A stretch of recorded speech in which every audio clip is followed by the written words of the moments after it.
Good morning students. आज हम आपके साथ व्याकरण में वचन पढ़ेंगे और वचन को इंग्लिश ट्रांसलेशन क्या है? नंबर्स। मतलब कोई भी वस्तु, कोई भी प्राणी, कोई भी चीज़ का नंबर्स यानी उनके वचन, हिंदी में वचन यानी उसकी क्या संख्या क्या है, ठीक है, उसका वो कितने में है, एक है या एक से ज़्यादा है, अनेक है, तो वो उस तरह से यानी नंबर्स जो बताती है हमें, कहने का तात्पर्य है। अब देखिए मैं आपको उदाहरण दूंगी। जैसे मोहन के पास एक बिल्ली है और दूसरा उदाहरण इसी के साथ रोहन के पास 5 बिल्लियां हैं। मोहन के पास कितनी बिल्ली है? एक बिल्ली है और रोहन के पास 5 बिल्लियां हैं। याद रखना। फिर सुनिए, पतंग उड़ रही है। पतंग एक है जो उड़ रही है, पतंगें उड़ रही हैं। पतंगें यानी एक से ज़्यादा। घोड़ा घास खा रहा है, घोड़े घास खा रहे हैं। घोड़ा और घोड़े याद रखिएगा। बच्चा पढ़ रहा है, बच्चे पढ़ रहे हैं।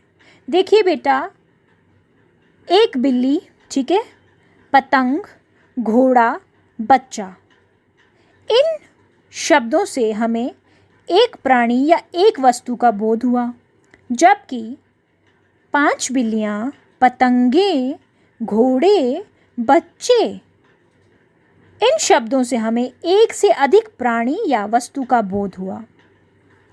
तो कहने का तात्पर्य ये है कि शब्द के जिस रूप से उसके एक या अनेक होने का बोध हो उसे वचन कहते हैं, है ना बेटा? शब्द के जिस रूप से उसके एक या अनेक होने का बोध हो उसे वचन कहते हैं, ठीक है। ये मैंने आपको समझाया एक बिल्ली के माध्यम से।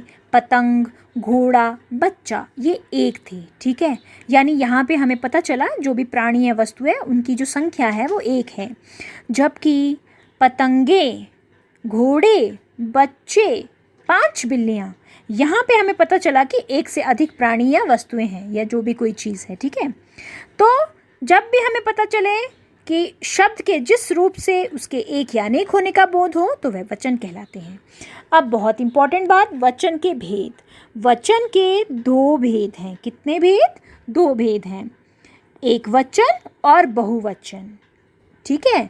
याद रखिए, शॉर्ट आंसर में आता है ये वचन के कितने भेद हैं, तो आप लिखेंगे एक वचन और बहुवचन, 2 भेद हैं और उनके नाम, ठीक है। अब देखिए एक वचन क्या है? जिस शब्द के रूप से उसके एक होने का बोध चले उसे एक वचन कहते हैं। बोध का अर्थ होता है ज्ञान, ठीक है। यानी शब्द के जिस रूप से संख्या यानी नंबर्स जो है के एक होने का बोध हो, यानी संख्या के एक होने का बोध हो उसे एक वचन कहते हैं, ठीक है। इसमें देखिए उदाहरण, जैसे कपड़ा, बाल्टी, चिड़िया, पुस्तक, घड़ी, है ना। अब इसी तरह से बहुवचन, जिस शब्द के रूप से उसके एक से अधिक होने का बोध हो, यानी एक से अधिक यानी संख्या बढ़ गई, ठीक है। शब्द के जिस रूप से संख्या के एक से अधिक होने का बोध हो उसे बहुवचन कहते हैं, ठीक है बेटा। ये आ जाएगी हमारी बहुवचन की परिभाषा। और इसके उदाहरण की बात करेंगे तो बच्चे, पुस्तकें, बाल्टियाँ, फसलें, लकड़ियाँ, चादरें, है ना, कुछ भी, पतंगे, कमरे, इस तरह से करके बेटे। अब जब आपको ये पता चल गया और इसके उदाहरण भी पता चले तो अब आपको सबसे इम्पॉर्टेंट बेटा, कुछ कभी कभार क्या होता है, कुछ एक वचन के साथ जो है उनके अंत में जो है वो क्या होता है कि बहुवचन लग जाता है, ठीक है। रीज़न क्या है?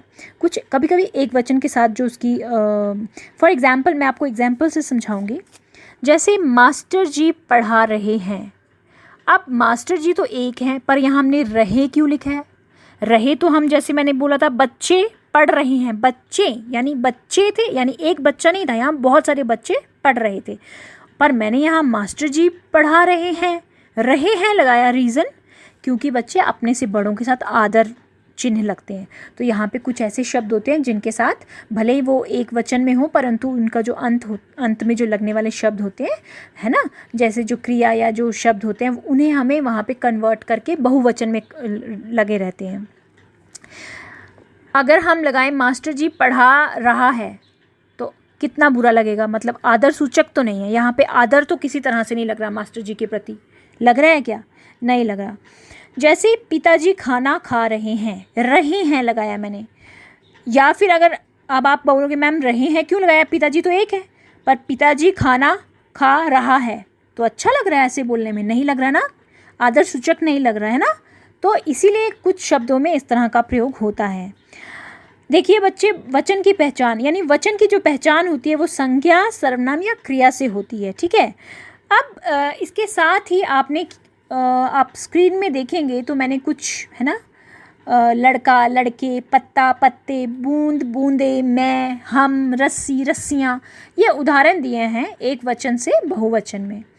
तो सिंपल आप देखेंगे एक वचन से बहुवचन में कैसे कन्वर्ट कर रहे हैं। जैसे लड़का है तो लड़का क्या है, एक वचन है, और लड़का का बहुवचन क्या होगा, लड़के, और पेपर में ऐसे ही आता है। फॉर एग्जाम्पल हम डाल देंगे बहन का बहुवचन लिखिए, तो बहन का क्या लिखेंगे आप, बहुवचन, बहनें।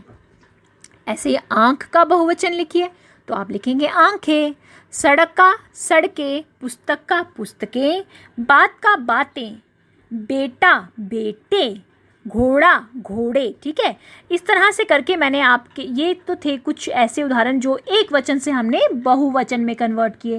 अब बहुवचन से हम एक वचन में बनाएंगे। जैसे केले, केले से याद आएगा आपको कि केले यानी बहुत सारे, बहुवचन। अब इसको हमने एक वचन में कन्वर्ट करना है तो केला। कन्याएं, कन्या। कविताएं, कविता। अध्यापिकाएं, अध्यापिका। नदियाँ, नदी। थालियाँ, थाली। अंगूठियाँ, अंगूठी। धातुएं, धातु। यहाँ पे क्या हुआ, बहुवचन से एक वचन में कन्वर्ट हुआ, है ना। अब यहाँ देखिए बेटा, आपकी जो पाठ्य पुस्तक है, लाइक व्याकरण की जो पुस्तक है, उसमें कुछ रूल्स दिए हैं। जैसे पहला ही रूल दिया है कि आ होगा यदि, तो आ जो है ए में कन्वर्ट हो जाएगा, यानी लड़का। आ होगा तो वो क्या बनेगा, ए में कन्वर्ट हो जाएगा, लड़के। बच्चा, आ है ना, तो किस में कन्वर्ट हो जाएगा, ए में, बच्चे। इसी तरह से आ जो है, मतलब अ जो है वो ए में चंद्र बिंदु के साथ, ए जो है चंद्र बिंदु के साथ। जैसा पुस्तक, पुस्तकें, एक बिंदु, है ना। इसी तरह से अगला जो आपका रूल है उसमें है कि अगर बड़ा आ होगा, ठीक है, तो वो ए, ठीक है, और ऊपर चंद्र बिंदु में, यानी अनुनासिक में, है ना, जो अनुनासिक हम लगाते हैं। तो जैसे कन्या है तो कन्याएं, शाखा है तो शाखाएं, है ना। इसी तरह से एक और है, जैसे अगर बताया है कि अंतिम जो शब्द होगा, यदि छोटा ई या बड़ी ई होगी, तो अगर आप देखेंगे शब्द के अंत में छोटा या बड़ी ई लगी है तो वो दोनों क्या बन जाएंगे, किस में कन्वर्ट हो जाएंगे, ईया में, यानी अगर हमने कन्वर्ट करना है, ठीक है, तो ईया लगाना पड़ेगा। जैसे लड़की, लड़की में कौन सी मात्रा लग रही है, बड़ी ई की मात्रा लग रही है ना, तो इसमें हमने क्या करना है, इसको ईया बनाना है, तो लड़कियाँ, ठीक है। इसी तरह से तिथि में देखो छोटी ई की मात्रा लग रही है तो तिथियाँ, ठीक है। इसी तरह से घड़ी में बड़ी ई की मात्रा है तो ये क्या बन जाएगा, घड़ियाँ, ऊपर या मतलब चंद्र बिंदु के साथ बन जाएगा, ठीक है। तो बच्चे ये कुछ रूल्स हैं जो आपको है ना देखने पड़ेंगे एक बार बुक से, और आपको बस पता होना चाहिए कि क्या लगाने से क्या होगा। इनको आपको थोड़ा लर्न करना पड़ेगा, ठीक है। तो आशा करती हूँ कि आज का जो टॉपिक वचन यानी नंबर्स है आपको बहुत अच्छी तरह से समझ आया होगा। अभी आपने क्या करना है, इसकी प्रैक्टिस करनी है, ठीक है, क्योंकि प्रैक्टिस करोगे तो ही आपको जो है ये वचन टॉपिक जो है अच्छी तरह से समझ आएगा, और आप भी एक वचन से बहुवचन में बदल पाएंगे शब्द को, और बहुवचन से एक वचन में बदल पाएंगे, है ना। चलिए